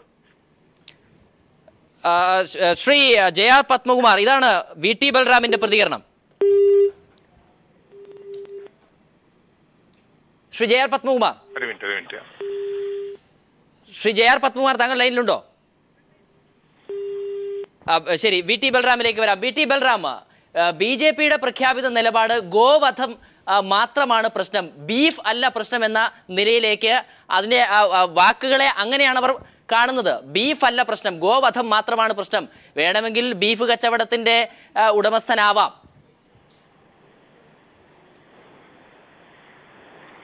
ശ്രീ VT ബൽറാം ലൈനില്ല. ശ്രീ ഫസൽ ഗഫൂർ, ഞാൻ ചോദിച്ച ചോദ്യം തന്നെ പറയൂ. വളരെ സിമ്പിൾ ആയിട്ടുള്ള മാറ്ററാണ്. ഇന്ത്യയിലെ 14% വരുന്ന മുസ്ലിമുകളും മറ്റുള്ള ന്യൂനപക്ഷങ്ങളും ക്രൈസ്തവരടക്കമുള്ളവരും 10-22% SC STകളും കഴിക്കുന്ന ഒരു ഭക്ഷണപദാർത്ഥമാണ് ബീഫ്. അപ്പൊ ആ ബീഫിനെതിരായിട്ട് നിരോധനം തന്നെ തീരെ ശരിയല്ല. അതെങ്ങനെ ശരിയാവുന്നു? ഒരു വിഭാഗം ആൾക്കാരുടെ സങ്കല്പങ്ങൾ, അത് മനസ്സിലായില്ലേ, അതായത് അത് RSSന്റെ സങ്കല്പങ്ങൾ അടിച്ചേൽപ്പിക്കുന്ന മഹാത്മാഗാന്ധി സർദാർ പട്ടേലോട് പറഞ്ഞ വാക്യം പെട്ടെന്ന് പറഞ്ഞുതരാം. സർദാർജി, നിങ്ങൾക്ക് ബീഫ് കഴിക്കേണ്ടെന്ന് താല്പര്യം ഉണ്ടെങ്കിൽ നിങ്ങൾ കഴിക്കണ്ട, പക്ഷെ മറ്റുള്ളവർ കഴിക്കുന്നതിൽ നിങ്ങൾ എതിർക്കുന്നതാണ് പട്ടേലോട് അദ്ദേഹം പറഞ്ഞത്. അതേപോലെ തന്നെ ഈ BJPയുടെ വർത്തമാനം ഡബിൾ ടോക്ക് അല്ലേ, അത് പശുവിനെ നിങ്ങൾ വധിക്കാൻ പാടില്ല, പക്ഷെ നിങ്ങൾ പശുവിനെ തിന്നോ, പശുവിനെ നിങ്ങൾ എക്സ്പോർട്ട് ചെയ്തോ എന്ന് എവിടെ കഴിക്കാൻ പറ്റുന്ന പറഞ്ഞാൽ നിരോധനം നടപ്പാക്കിയിട്ടുള്ള ഒരു എന്ന് പറഞ്ഞിട്ട് ഉത്തർപ്രദേശ്, അത് മുലായം സിംഗ് യാദവ് ജീവിക്കുന്ന സ്ഥലത്ത് ഒരു മട്ടൺ കഴിച്ച ഒരാളെ തല്ലിക്കൊന്ന ആൾക്കാരാണ് അവര്. അയാൾ കഴിച്ചത് ബീഫല്ല മട്ടനാണെന്നുള്ള ഫോറൻസിക് ഡിപ്പാർട്ട്മെന്റിന് ഇപ്പൊ റിപ്പോർട്ട് ഇന്ന് വന്നു കഴിഞ്ഞിരിക്കുകയാണ്. അപ്പൊ അങ്ങനെ മട്ടൺ കഴിച്ച ആളെ തല്ലിക്കൊന്ന ആൾക്കാരാണ് ഈ പറഞ്ഞ ആൾക്കാരൊക്കെ. അവിടുത്തെ തന്നെ ആ ഏരിയയിലെ MLA ആണല്ലോ ഇപ്പൊ പിടിക്കപ്പെട്ടിരിക്കുന്നത്. അപ്പൊ ഇത്തരത്തിലുള്ള ആൾക്കാരോട് നമ്മൾ വെറുതെ ചർച്ച ചെയ്ത് സമയം കളയാതിരിക്കുന്നതാണ് നല്ലത്. ശ്രീ ഫസൽ ഗഫൂർ, JR പത്മകുമാർ നേരത്തെ ചൂണ്ടിക്കാണിച്ചൊരു വസ്തുതയുണ്ട്. ഗോമാംസ നിരോധനം അല്ലെങ്കിൽ അതുമായി ബന്ധപ്പെട്ടുള്ള വേർതിരിവുകൾ, BJPയുടെ രാഷ്ട്രീയ അജണ്ട, ഇത്തരം സംസ്ഥാന നേതാക്കളുടെ ഈ വ്യാഖ്യാനങ്ങൾ അത് ഏതു തരത്തിലാണ് തിരിച്ചറിയേണ്ടതും ജനങ്ങളെ താങ്കളെപ്പോലുള്ളവർ ബോധ്യപ്പെടുത്താൻ ശ്രമിക്കുകയും ചെയ്യുക? അതായത് BJP ഉപയോഗിക്കുന്ന ടാക്ടിക് എന്ന് വെച്ചാൽ കേരളമായിട്ട് ബീഫ് തിന്നുന്ന ഒരു സംസ്ഥാനത്ത് പത്മകുമാർ അദ്ദേഹത്തിന്റെ സുഹൃത്തുക്കളും പറയാതെ കുഴപ്പമൊന്നുമില്ല, ബീഫ് തന്നെ കൊണ്ടെന്താ ഞങ്ങൾ എതിർത്തില്ലല്ലോ, ബീഫ് ഫെസ്റ്റ് ഇവര് വെറുതെ ഉണ്ടാക്കിയല്ലേ, ഞങ്ങളൊന്നും ചെയ്യുന്നില്ല. ഇവരുടെ സ്വരം വേറെയാണ്. ഇവര് നമ്മൾ കൗ ബെൽറ്റ് എന്ന് പറഞ്ഞിട്ട് രാജസ്ഥാൻ, മധ്യപ്രദേശ്, ഉത്തർപ്രദേശ്, ബീഹാർ അവിടെയാണല്ലോ മുഖ്യമായിട്ട് ഈ ഗോമാത എന്നുള്ള വിഷയം വരുന്നത്. അവിടെ ചെല്ലുമ്പോൾ ഇവര് വേറൊരു ഭാഷയാണ് ഉപയോഗിക്കുന്നത്. അവിടെ ഇവർ ഉപയോഗിക്കുന്ന ഭാഷ എന്താ പറയുക, ഇത് മുസ്ലിമുകൾക്ക് മാത്രം ആവശ്യപ്പെട്ടൊരു കാര്യമാണ് ബീഫ്. ആദ്യ സുഹൃത്തൊരു കാര്യം പറയട്ടെ, ഈ ഇസ്ലാമിന്റെ ഉത്ഭവ സ്ഥലമായ അറേബ്യൻ നാടുകളിലൊന്നും അവിടെ ഒരു പശുവില്ല. അവിടെ പശുവിനെ പൂജിക്കണമില്ല, അവിടെ പശുവില്ല, പശുവിനെ ആരും തിന്നുന്നുമില്ല, മുസ്ലിമുകളിൽ ഒരു അവകാശമില്ല. പക്ഷെ മുസ്ലിമുകളൊക്കെ പിന്നോക്ക ജാതികളിൽ നിന്ന് കൺവേർട്ട് ചെയ്ത് വന്നാണ് ഇന്ത്യയിൽ. അപ്പൊ പിന്നോക്ക ST-STകളൊക്കെ കഴിച്ചിരുന്നത് പാവപ്പെട്ട ഭക്ഷണമായ ബീഫ് കഴിച്ചിരുന്നു. അപ്പൊ ആ ബീഫ് കഴിക്കുന്നതിനെയാണ് ഇവർ എതിർക്കുന്നത്. അപ്പൊ അവിടെ മുസ്ലിം വിരോധം ആളിക്കത്തിക്കാൻ വേണ്ടിയിട്ടാണ് ബീഫ് ഇഷ്യൂ എടുത്തിട്ടുള്ളത്. അല്ല അവർക്ക് ബീഫിനോട് പ്രത്യേകിച്ച് വിരോധം ഉണ്ടായിട്ടോ അല്ലെ സ്നേഹം ഉണ്ടായിട്ടോ അല്ല. യെസ്, താങ്കൾ ദയവായി തുടരുക. ഞങ്ങളോടൊപ്പം VT ബൽറാം കൂടെ ചേരുന്നു. ശ്രീ VT ബൽറാം, ഫസൽ ഗഫൂർ ചൂണ്ടിക്കാണിക്കുന്നത് ഈ വസ്തുതയാണ്. ചെറിയ ചെറിയ വാക്കുകളിൽ ഒരു രാഷ്ട്രീയ അജണ്ട നടപ്പാക്കാൻ ശ്രമിക്കുക. അവിടെ BJPയുടെ ഈ തന്ത്രം ചെറുക്കുന്നതിൽ കേരളത്തിന്, ഇന്ത്യക്ക്, യുവാക്കൾക്ക് എന്ത് നിലപാടാണ് സ്വീകരിക്കാനുള്ളത്? അങ്ങനെ ഒരു നിലപാട് തിരിച്ചറിയപ്പെടുന്നുണ്ടോ കേരളത്തിലെയും ഇന്ത്യയിലെയും യുവജനത? വളരെ ശരിയാണ് ശ്രീ ഫസൽ ഗഫൂർ പറഞ്ഞത് എന്നാണ് എനിക്ക് തോന്നുന്നത്. കാരണം കേന്ദ്ര സർക്കാരിന്റെ പ്രവർത്തനങ്ങളിലെ അപാകത, ഭരണ നടപടികളിലെ വൈകല്യങ്ങൾ, അതോടൊപ്പം വലിയ രീതിയിൽ ഇവിടെ പണക്കാരെയും കോർപ്പറേറ്റുകളെയും സഹായിക്കുന്നതിന് വേണ്ടി നരേന്ദ്രമോദി സർക്കാർ കൊണ്ടുവരുന്ന നയങ്ങൾ, ഇതിനെതിരായിട്ടുള്ള ജനകീയ പ്രതിഷേധങ്ങളിൽ നിന്ന് ജനശ്രദ്ധ തിരിക്കുന്നതിന് വേണ്ടി ആസൂത്രിതമായി തന്നെ സംഘപരിവാറിന്റെ തലപ്പത്തുള്ള ആളുകൾ പല അവസരങ്ങളിലായി ഇത്തരത്തിലുള്ള വൈകാരിക വിഷയങ്ങളെ ആളിക്കത്തിക്കാൻ വേണ്ടി ശ്രമിച്ചുകൊണ്ടിരിക്കുകയാണ്. അപ്പൊ അതൊക്കെ നമുക്ക് അറിയാവുന്ന കാര്യമാണ്. അപ്പൊ ആ നിലയിൽ ഇതിനെ നോക്കിക്കാണുകയും ഇതല്ല യഥാർത്ഥത്തിൽ ഇന്ത്യയുടെ പ്രശ്നങ്ങൾ എന്ന് മനസ്സിലാക്കാൻ നമുക്ക് കഴിയുകയും വേണം. ഇവിടെ വളരെ വൈകാരികമായി സമൂഹത്തെ ആഴത്തിൽ ഭിന്നിപ്പിലേക്ക് നയിക്കുന്ന തരത്തിലുള്ള വർഗീയ ധ്രുവീകരണങ്ങളിലേക്ക് നയിക്കുന്ന തരത്തിലുള്ള പ്രചരണങ്ങളുമായിട്ടാണ് ഇവർ കടന്നു വരുന്നത്. അതിന്റെ പിറകിലുള്ള അജണ്ട എന്ന് പറയുന്നത് മറ്റു പലതുമാണ് എന്ന് നമുക്ക് കൃത്യമായി മനസ്സിലാക്കാൻ സാധിക്കേണ്ടതായിട്ടുണ്ട്. ശ്രീ ഫസൽ ഗഫൂർ, അവിടെ VT ബൽറാം ചൂണ്ടിക്കാണിക്കുന്നതനുസരിച്ച് ഇപ്പോൾ ഞാൻ JR പത്മകുമാർ പറഞ്ഞിടത്ത് നിന്ന് ഈ ചർച്ചയെ കൊണ്ടുപോവുകയാണെങ്കിൽ വ്യത്യസ്തതകളില്ല എന്ന് പറഞ്ഞുകൊണ്ടുള്ള അദ്ദേഹത്തിന്റെ നിലപാട്, അത് പാർട്ടി നിലപാടാണെങ്കിൽ ഭക്ഷണത്തെ ഇത്തരം വിലക്കുകളിലേക്ക് സിംബൽസായി കൊണ്ടുവരാൻ ബോധപൂർവമുള്ള ശ്രമം അത് BJP എന്നുള്ളതല്ല, അതിനപ്പുറത്തേക്ക് സംഘപരിവാർ അജണ്ട എന്നുള്ളത് രാജ്യത്താകമാനമാണെങ്കിൽ ഇതിനൊരു ചരിത്രവുമുണ്ട്. അത് ഭക്ഷണത്തെ ഉപയോഗിക്കുന്ന ചരിത്രം എല്ലാ ഫാസിസ്റ്റ് മനോഭാവവും ലോകത്താകമാനം നടത്തിയിട്ടുള്ളതാണ്. സംഘപരിവാർ ശക്തികളുടെ ബൗദ്ധിക അജണ്ട അത് ഭക്ഷണത്തെ കൂട്ടുപിടിച്ചാണെങ്കിൽ അതിനെ BJP രാഷ്ട്രീയപരമായി ഏതൊക്കെ തരത്തിലാണ് ഉപയോഗിക്കുന്നത് രാജ്യത്തും ഇപ്പോൾ നിലവിൽ കേരളത്തിലും ബീഫ് ഫെസ്റ്റിന് എതിരെയുള്ള പ്രചരണം ആ അവസ്ഥയിലേക്ക് എത്തുന്നത് സംഘപരിവാർ ശക്തികളാണ്. എന്തുകൊണ്ട്? പാർട്ടി ബീഫ് എന്നുള്ള സ്ഥാനത്തെ മുസ്ലിമുകളുമായിട്ട് കൂട്ടിക്കുഴച്ചിരിക്കണം, മനസ്സിലല്ലേ? മുസ്ലിമുകളുടെ ഒരു അവകാശം. ഞാൻ ബലി പെരുന്നാളാണ്, മുസ്ലിമുകൾ ബലി അർപ്പിക്കുന്നത് പശുവിനല്ല, അവരെ ബലി അർപ്പിക്കുന്നത് ആടിനെയാണ്, മനസ്സിലല്ലേ? അവിടെ ബലി അർപ്പിച്ചുകൊണ്ടിരുന്ന, അല്ലെങ്കിൽ സൗദി അറേബ്യയിൽ ബലി അർപ്പിച്ചുകൊണ്ടിരുന്ന ഒട്ടകത്തെയാണ്. അതിന് പകരമായിട്ട് ഇത് മുസ്ലിമുകളുടെ ഒരു ഭക്ഷണമാണ് എന്ന് പറഞ്ഞുകൊണ്ട് അതിന് പ്രൊപ്പഗാൻഡ കൊടുക്കുകയും ഇത് നമ്മൾ നിരോധിക്കുക വഴി ഹിന്ദു വോട്ടുകൾ നമുക്ക് സംരക്ഷിക്കും എന്നുള്ള തരത്തിലുള്ള ഒരു, ഇന്ന് തുടങ്ങിയൊന്നുമല്ല, ഇത് തുടങ്ങിയിട്ട് ഒരുപാട് കാലമായി. അപ്പോ ആ നിലക്ക് അത് അവരുടെ വർഗീയ അജണ്ടയുടെ ഭാഗമായിട്ട് തന്നെ നമുക്കതിനെ കണക്കാക്കണം. ആ ഇതിന്റെ നിലക്ക് എന്താ ചെയ്തത്? ഞാൻ നേരത്തെ പറഞ്ഞല്ലോ, വിവിധ സംസ്ഥാനങ്ങളിൽ ഭാരതീയ ജനതാ പാർട്ടി വിവിധ തരത്തിലാണ്. ഞാൻ ചോദിക്കട്ടെ, ഹിന്ദു ക്രിസ്ത്യാനികൾക്ക് ഭൂരിപക്ഷമുള്ള സംസ്ഥാനങ്ങളിൽ Bharatiya Janata party, for example PA സംഗമയുടെ മേഘാലയയിലും മറ്റുമൊക്കെ അവർ വേറെ ലൈനാണ് കാര്യങ്ങളിൽ. അവിടെ വരുമ്പോൾ അവർ വ്യത്യസ്ത ലൈൻ എടുക്കും, അത് കുഴപ്പമില്ലാന്ന് എടുക്കും.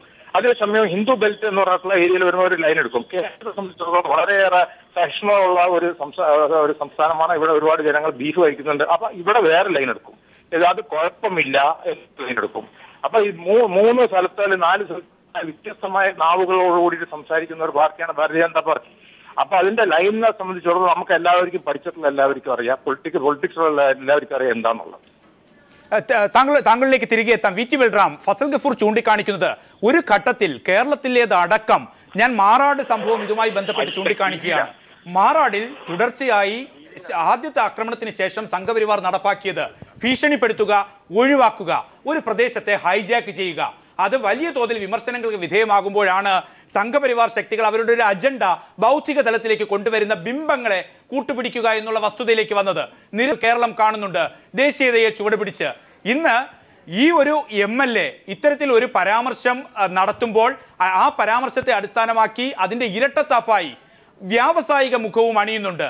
കേരളത്തിന്റെ പശ്ചാത്തലത്തിൽ ഈ MLAയുടെ ദേശീയ മുഖം കേരളത്തിലേക്ക് ഏത് അജണ്ട രൂപീകരണത്തിലാണ്? അതായത് അക്രമങ്ങൾ വെടിയുന്നു, ഭൗതികമായ രീതിയിൽ സ്വാധീനം ചെലുത്തുക എത്രമാത്രം അപകടകരമാണ്.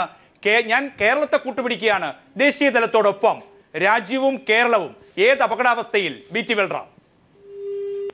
വളരെ പ്രസക്തമായിട്ടുള്ള ചില ആശങ്കകളാണ് താങ്കൾ പങ്കുവച്ചത്. ഫാഷിസത്തിന്റെ പ്രവർത്തന രീതി ഇത് തന്നെയാണ്. ഒരു കാര്യത്തിൽ ആത്യന്തികമായിട്ടൊരു തീരുമാനം ഉണ്ടാവണം എന്ന ലക്ഷ്യത്തോടു കൂടിയുള്ള ഒരു പ്രചരണമല്ല ഇവർ യഥാർത്ഥത്തിൽ നടത്തിക്കൊണ്ടിരിക്കുന്നത്. ഇത്തരം വിഷയങ്ങൾ ചർച്ച ചെയ്യുക എന്നുള്ളതാണ് അവരുടെ ഉദ്ദേശം.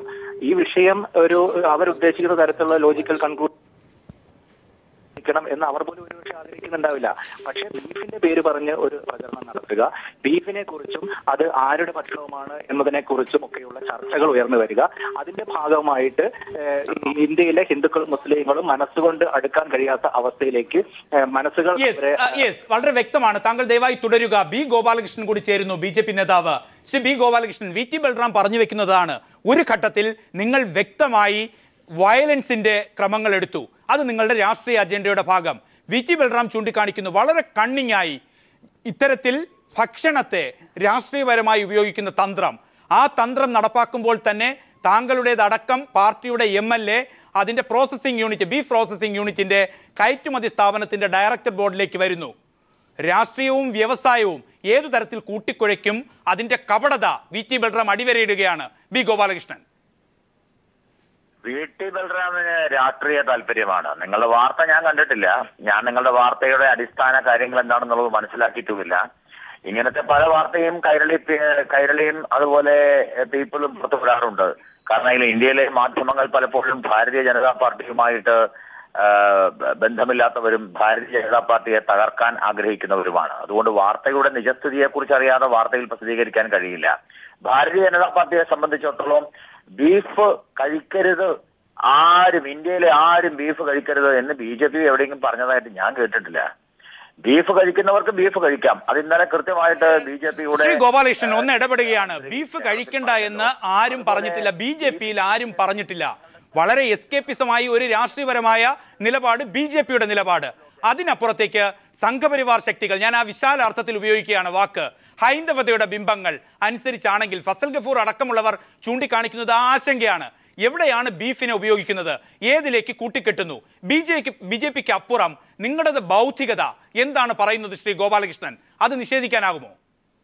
നിങ്ങൾ ഈ BJP സംഘപരിവാറിനെ പ്രതിക്കൂട്ടിലാക്കാൻ തുടങ്ങിയിട്ട് കുറെ കൊല്ലമായില്ലേ? നിങ്ങൾ ഏത് രീതിയിലാണ് ബീഫ് ആദ്യം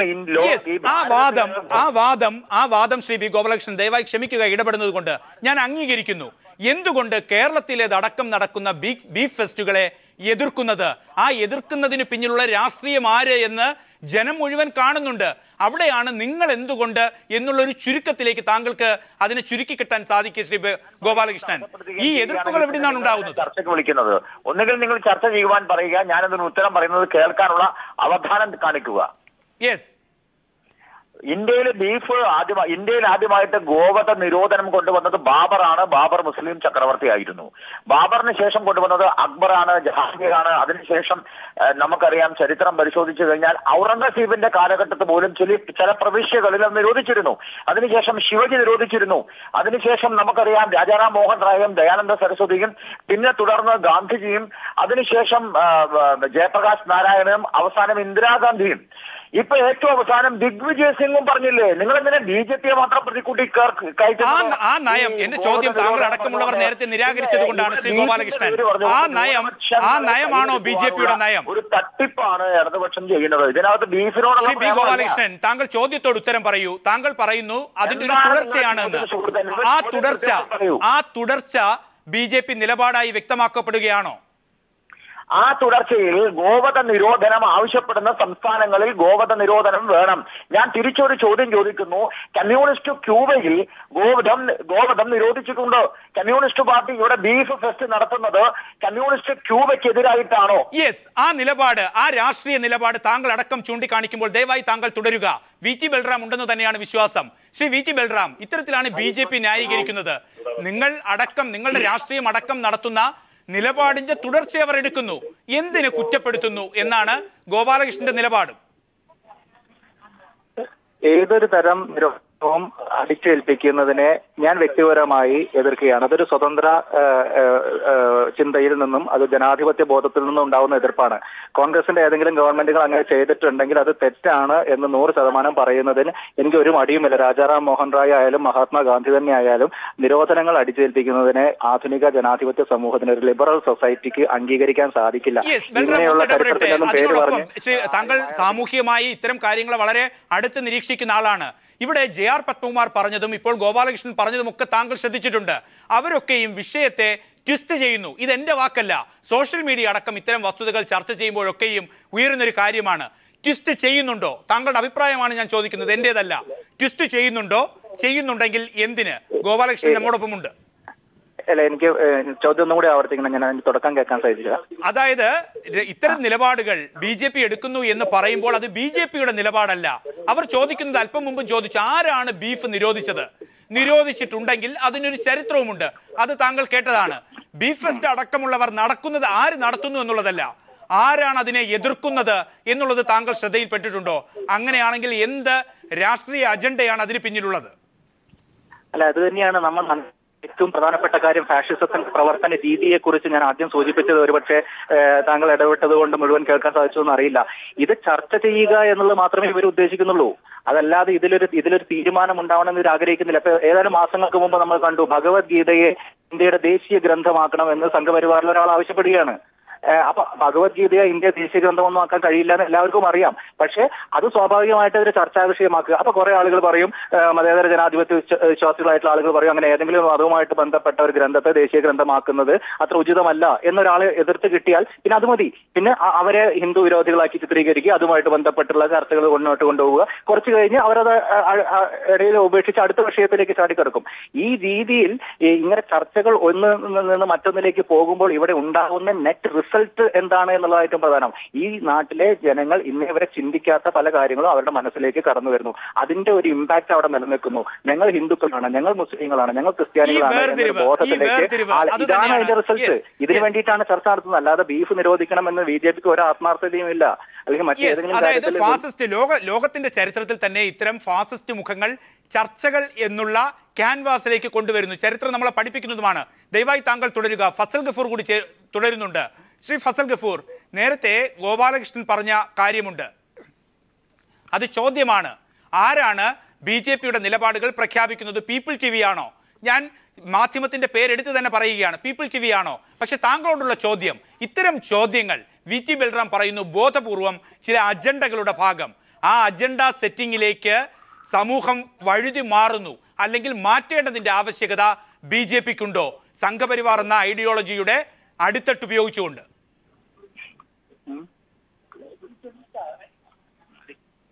ശ്രീ ഫസൽ ഗഫൂർ,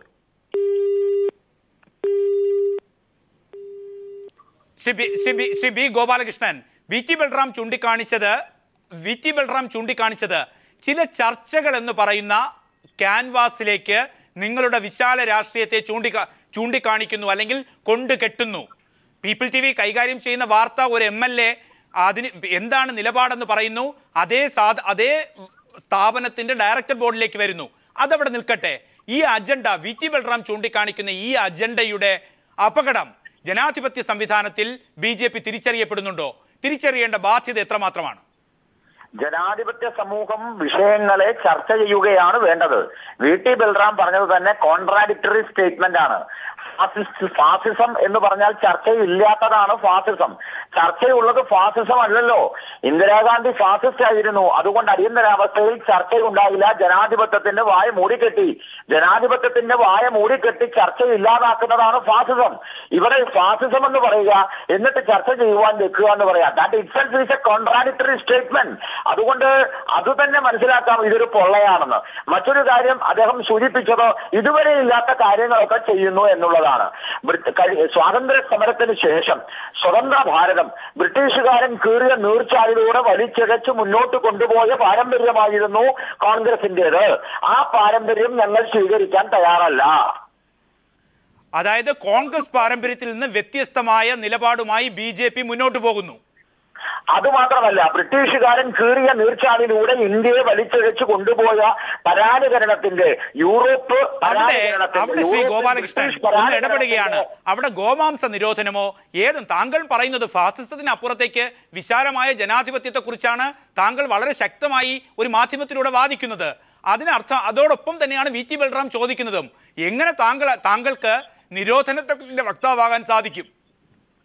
എന്റെ സുഹൃത്തെ, ഞാൻ എത്രയോ പ്രാവശ്യം പറഞ്ഞു, ഭാരതത്തിൽ നിരോധനം കൊണ്ടുവരാൻ വേണ്ടി ആവശ്യപ്പെട്ടത് എന്തുകൊണ്ടാണ് പ്രാദേശിക ഇന്ത്യൻ കോൺസ്റ്റിറ്റ്യൂഷന്റെ ഭാഗമായിട്ട്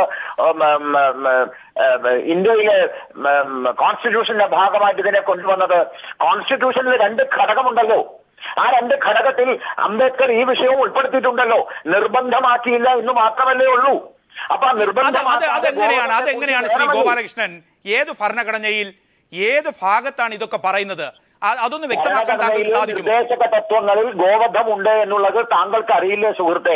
അംബേദ്കർ വളരെ കൃത്യമായി പറഞ്ഞിട്ടുണ്ട്. അല്ല, അംബേദ്കർ ഒക്കെ പറയുമ്പോഴും ഭരണഘടന എന്ന് പറയുന്നത് അതിന്റെ അവകാശങ്ങൾ അത് ഓരോരുത്തർക്കും അറിയാം. അത് പ്രിയാമ്പിൾ തന്നെ പറയുന്ന കാര്യങ്ങളാണ്. അതെന്താണ് പറയുന്നത്? ഇന്ത്യൻ രാഷ്ട്രീയ ധാരയെ അനുസരിച്ച് അല്ലെങ്കിൽ ഇന്ത്യൻ ജനാധിപത്യ ക്രമത്തെ അനുസരിച്ചെന്നുള്ളത്. റൈറ്റുകൾ, അവകാശങ്ങളെ കുറിച്ച് പറയുന്നിടത്ത് നിരോധനത്തെക്കുറിച്ച് ഏത് പ്രിയാമ്പിളാണ് പറയുന്നത് ശ്രീ ഗോപാലകൃഷ്ണൻ? തെറ്റിദ്ധരിപ്പിക്കുന്നതിലും കൈരളി ടിവിയുടെ അവതാരകനോട്, ബഹുമാനപ്പെട്ട അവതാരകനോട് ഞാൻ പറയാൻ ആഗ്രഹിക്കുന്നു, ഭാരതീയ ജനതാ പാർട്ടി ഇന്ന് ഭരിക്കുന്ന, ഞങ്ങൾ ഒറ്റയ്ക്ക് ഭരിക്കുന്ന ഇന്ത്യൻ പാർലമെന്റിൽ ഞങ്ങൾ നിരോധനത്തിന്റെ നിയമം കൊണ്ടുവന്നിട്ടില്ലല്ലോ. കൊണ്ടുവന്നിട്ടുള്ളത് എവിടെയാ? സർക്കാരുകൾ സംസ്ഥാനത്താണ്. ആ സംസ്ഥാന സർക്കാരുകൾ കൊണ്ടുവന്നത് ഞങ്ങൾ കൊണ്ടുവരുന്നതിന് മുമ്പ് ഈ ഇന്ത്യയിൽ 24 സംസ്ഥാനങ്ങളിൽ 1930 മുതൽ ഞങ്ങളാണ് ഗോവധ നിരോധനം കൊണ്ടുവന്നത് എന്ന് ദിഗ്വിജയ് സിംഗ് പറഞ്ഞത് നിങ്ങൾ കേട്ടില്ലേ സുഹൃത്തെ? അതിനോടല്ലേ നിങ്ങൾ ചോദിക്കേണ്ടത്? അത് അങ്ങനെയാണെങ്കിൽ അത്തരം നിലപാടുകൾ തെറ്റോ ശരിയോ ശ്രീ ഗോപാലകൃഷ്ണൻ? എന്താ അത്തരം നിലപാടുകൾ? ഇന്ത്യയെ പോലെ താങ്കൾ നേരത്തെ ഭരണഘടനയെ കുറിച്ച് പറഞ്ഞു. ആ ഭരണഘടന പറയുന്നത് എന്താണ്? Preamble of the constitution citizens റൈറ്റിനെ കുറിച്ച് പറയുന്നത് എന്തെന്ന് എല്ലാവർക്കും അറിയാം. അവിടെ നിരോധനമല്ല പറയുന്നത്, അതിനപ്പുറത്തേക്ക് വിശാലാർത്ഥമാണ്. ദിഗ്വിജയ് സിംഗ് പറഞ്ഞു എന്നുള്ള താങ്കളുടെ വാദഗതിയോട് ഞാൻ യോജിക്കുന്നു. ആ നിലപാട് താങ്കൾ അംഗീകരിക്കുന്നുണ്ടോ? ഇന്ത്യയിലെ എല്ലാ സംസ്ഥാനങ്ങളിലേക്കും ഇന്ദിരാഗാന്ധി കത്തെഴുതിയതെന്തിനാ ദിഗ്വിജയ് സിംഗിനെ മാറ്റിവെക്കുന്നത്? ശ്രീ ഗോപാലകൃഷ്ണൻ, താങ്കൾ ഈ ചോദ്യങ്ങൾ ചോദിക്കുമ്പോൾ ഇന്ദിരാഗാന്ധിയും ദിഗ്വിജയ് സിംഗിനെയും കൂട്ടുപിടിക്കുന്നു. എന്റെ ചോദ്യം ഇതാണ്, ഇന്ത്യയുടെ പരമോന്നത ഭരണഘടന അത് എന്ത് അവകാശങ്ങൾ ജനങ്ങൾക്ക് കൊടുക്കുമ്പോഴും അത് കർട്ടൈൽ ചെയ്തിട്ടുണ്ട് ഇന്ദിരാഗാന്ധി അടക്കമുള്ളവർ, അല്ലെങ്കിൽ കോൺഗ്രസ്. ഞാൻ താങ്കളോട് വാദത്തിന് വേണ്ടി അംഗീകരിക്കുന്നു ഒരു ചരിത്ര വിദ്യാർത്ഥി എന്നുള്ള രീതിയിൽ. എന്റെ ചോദ്യം ഇതാണ്, താങ്കൾ ആ നിലപാട് അംഗീകരിക്കുന്നുണ്ടോ? താങ്കൾ ഇപ്പോഴും ചോദ്യം ചോദിച്ചില്ല. ഏത് നിലപാടിനെ കുറിച്ചാണെന്നുള്ളത് നിങ്ങൾ കൃത്യമായി പറയൂ. താങ്കളാണ് പറയുന്നത് ഗോവധ നിരോധനം അംഗീകരിക്കപ്പെട്ടിട്ടുണ്ട് എന്ന് താങ്കൾ പറഞ്ഞാൽ അത് ദിഗ്വിജയ് സിംഗും അല്ലെങ്കിൽ കോൺഗ്രസ് സർക്കാരുകളുമാണ് കൊണ്ടുവരുന്നതെങ്കിൽ അത് തെറ്റാണോ ശരിയാണോ? അതത് സംസ്ഥാനങ്ങൾക്ക് യോഗ്യമായ രീതിയിലുള്ള തീരുമാനമെടുക്കാമെന്നാണ് ഭാരതീയ ജനതാ പാർട്ടിയുടെ തീരുമാനം. അത് അംഗീകരിക്കുന്നുണ്ട്. BJP ഭരിക്കുന്ന സംസ്ഥാനങ്ങളിൽ അല്ലെങ്കിൽ BJP നാളെ കേരളം ഭരിക്കുകയാണെങ്കിൽ താങ്കൾ അടക്കമുള്ളവരുടെ സ്വപ്നം അതാണ്. ഈ ആവശ്യത്തെ ഏതു തരത്തിൽ പൊതുസമൂഹത്തിന്റെ ചിന്തയായി താങ്കൾ കാണും? നിങ്ങൾ ഇന്നലെ ഞങ്ങളുടെ ബഹുമാനപ്പെട്ട മന്ത്രി, എൻവയോൺമെന്റ് മന്ത്രി കേരളത്തിൽ വന്ന് പത്ര പ്രസ്താവനയും അതുപോലെ പത്രത്തിൽ റിപ്പോർട്ട് കൊടുത്തതും താങ്കൾ അറിയില്ലേ സുഹൃത്തെ? വളരെ കൃത്യമായി അദ്ദേഹം പ്രകാശ് ജാവ്ദേക്കർ ഈ കാര്യം പറഞ്ഞല്ലോ. ബീഫ് കഴിക്കുന്നവർക്ക് കഴിക്കാം, ബീഫ് കഴിക്കുന്നവർക്ക് കഴിക്കാം. അങ്ങനെയാണെങ്കിൽ ശ്രീ ഗോപാലകൃഷ്ണൻജി, എനിക്കൊരു സംശയമുള്ളത്, ബീഫ് ഫെസ്റ്റുകൾ നടത്താനും അത് ആരോ ആകട്ടെ, താങ്കൾ ഇപ്പോൾ പീപ്പിൾ ടി വിയിൽ ഞാൻ ഇവിടെ ചർച്ചയ്ക്ക് വിളിക്കുമ്പോൾ താങ്കൾ അതിനൊരു രാഷ്ട്രീയ ധാരയിലേക്ക് കെട്ടിപ്പടുത്തേണ്ട കാര്യമില്ല. ഒരു മാധ്യമം എന്നുള്ള രീതിയിലാണ് ഇത് ചർച്ച നടത്തുന്നത്. ബീഫ് ഫെസ്റ്റുകൾ സംഘടിപ്പിക്കാൻ എനിക്ക് അവകാശമുണ്ട് ഒരു വ്യക്തി എന്നുള്ള രീതിയിൽ. എന്നെ എതിർക്കാൻ, അത് കായികപരമായി എതിർക്കാൻ മറ്റൊരാൾക്ക് എന്ത് അവകാശമാണുള്ളത്? ഒരവകാശവുമില്ല. കായികപരമായിട്ട് ഈ കേരളത്തിൽ ബീഫ് ഫെസ്റ്റ് നടത്തിയതിനെ ഒരാൾക്കും എതിർക്കാൻ കഴിയില്ലെന്ന് മാത്രമല്ല, 1000 ബീഫ് ഫെസ്റ്റുകൾ ഇവിടെ ഡിവൈഎഫ്ഐ നടത്തിയെന്ന് അവർ അവകാശപ്പെടുന്ന ഒരു സ്ഥലത്ത് പോലും എതിർത്തതായിട്ട് ഞാൻ കേട്ടിട്ടില്ല. യെസ്, രാഹുൽ ഈശ്വർ എതിർക്കുന്നുണ്ടോ? യെസ്, താങ്കളുടെ ചോദ്യം, ആ നിലപാട്, താങ്കളുടെ ചോദ്യങ്ങളോട് ഒരു മാധ്യമം എന്നുള്ള രീതിയിൽ വളരെ റെസ്പെക്റ്റോട് കൂടി പറയുകയാണ്. അത് എന്തൊക്കെയാണ് സമൂഹത്തിൽ നടക്കുന്നുള്ളത് ഈ ചർച്ച കാണുന്ന പ്രേക്ഷകരും നിശ്ചയിക്കും. രാഹുൽ ഈശ്വർ കൂടി ചേരുന്നു. ശ്രീ രാഹുൽ ഈശ്വർ, BJPയുടെ അജണ്ട അതെന്തുമാകട്ടെ, ബീഫ് ഫെസ്റ്റ് അടക്കമുള്ളതിൽ താങ്കൾ പങ്കെടുക്കുന്നു, അതിന് എതിർപ്പുകൾ ഉണ്ടാകുന്നു, ഒക്കെയുള്ളത് രാഷ്ട്രീയമായി നിലനിൽക്കുമ്പോൾ പീപ്പിൾ TV പുറത്തുവിടുന്ന വാർത്ത ഇതാണ്: BJPയുടെ MLA ബീഫ് നിരോധിക്കണം, അല്ലെങ്കിൽ ഗോവധം നിരോധിക്കണം. ആ വാക്ക് ഞാൻ ഉപയോഗിക്കുകയാണ്. ബീഫ് വിടൂ, ഗോവധം എന്നുള്ള വിശാല അർത്ഥത്തിൽ വരുമ്പോൾ ഈ മീറ്റ് പ്രോസസ്സിംഗ് യൂണിറ്റിന്റെ സ്ഥാപനത്തിന്റെ ഡയറക്ടറായി വരിക, വസ്തു വാങ്ങുക, ബിൽഡിംഗ് കെട്ടിപ്പടക്കുക, BJPയുടെ രാഷ്ട്രീയ ഇരട്ടത്താപ്പ് ഏതു തരത്തിൽ കാണും? അതാണ് പീപ്പിൾ TV ഇപ്പോൾ പുറത്തുവിട്ടിരിക്കുന്ന വാർത്തയും അടിസ്ഥാനമാക്കുന്നതും. ശ്രീ രാഹുൽ ഈശ്വർ, ആണെങ്കിലും ഏത് പാർട്ടിയാണെങ്കിലും പാർട്ടിക്ക് അതീതമായി നമ്മൾ വളരെ സത്യസന്ധമായിട്ട് ഈ വിഷയം കാണണം. ഈ വിഷയത്തിന് പല മാനങ്ങളും ഉണ്ട്. ഈ വിഷയത്തിൽ ഒരു സെൻസിറ്റിവിറ്റി ഉണ്ട്, ഈ വിഷയത്തിൽ ഒരു രാഷ്ട്രീയമുണ്ട്, ഈ വിഷയത്തിൽ ഒരു സാമുദായികമുണ്ട്, ഈ വിഷയത്തിൽ ആഹാരശീലങ്ങളുടെ കാര്യമുണ്ട്.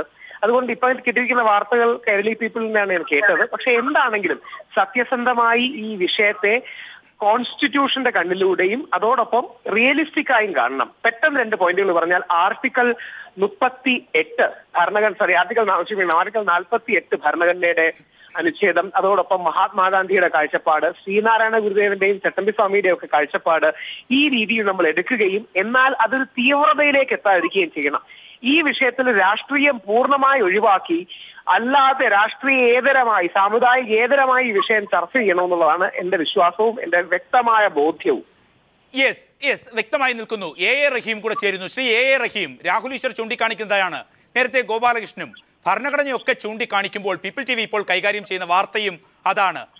ഗോമാംസ നിരോധനത്തിനെതിരെ വരിക, അതിലേക്ക് ബീഫും വരുന്നുവെങ്കിൽ അതിനെതിരെ വക്താക്കളാവുക, പ്രചരണം നടത്തുക, തെരുവിൽ ക്യാമ്പയിനുകൾ സംഘടിപ്പിക്കുക.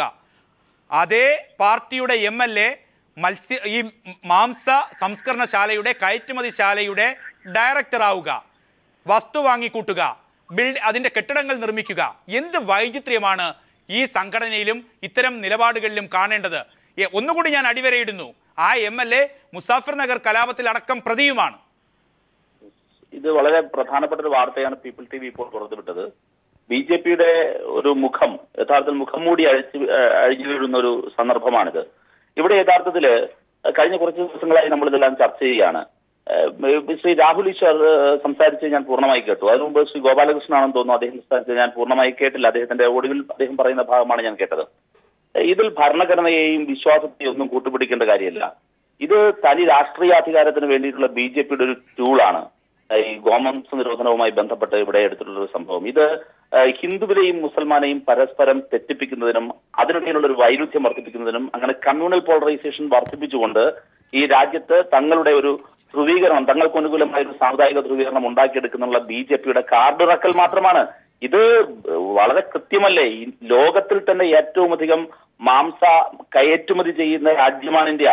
പ്രത്യേകിച്ചും മിഡിൽ ഈസ്റ്റിലേക്കെല്ലാം ഏറ്റവും അധികം കയറ്റുമതി ചെയ്യുന്നത് ഇവിടെ ഇന്ത്യയിൽ നിന്നാണ്. 2 പ്രധാനപ്പെട്ട കമ്പനികൾ, ആ കമ്പനികളുടെ പേരുകൾ ഈ പറയുന്ന റഹീമാണ് ഇപ്പോൾ പ്രതികരിച്ചത്. ബീഫ് വിഷയത്തിൽ BJPയുടെ ഇരട്ടത്താപ്പ് എന്നതായിരുന്നു വാർത്ത. BJPയുടെ MLA ബീഫ് കയറ്റുമതിയുടെ കമ്പനി ഡയറക്ടറായി അവരോധിക്കപ്പെട്ടിട്ടുണ്ട്. UPയിലെ സർദാന MLA സംഗീത് സോമാണ് ഈ ഡയറക്ടർ പരിവേഷത്തിൽ ഇരട്ടത്താപ്പ് കാണിക്കുന്നത്. അൽദുവ കമ്പനിയുടെ ഡയറക്ടറാണ് ഈ BJP നേതാവ്. ഈ വിഷയത്തിൽ ഈ ചർച്ചയിൽ പ്രതികരിച്ച JR Padmakumar, doctor Fazal Gafoor, advocate Gopalakrishnan, A Rahim, Rahul Easwar, M B Rajesh, എല്ലാവർക്കും നന്ദി.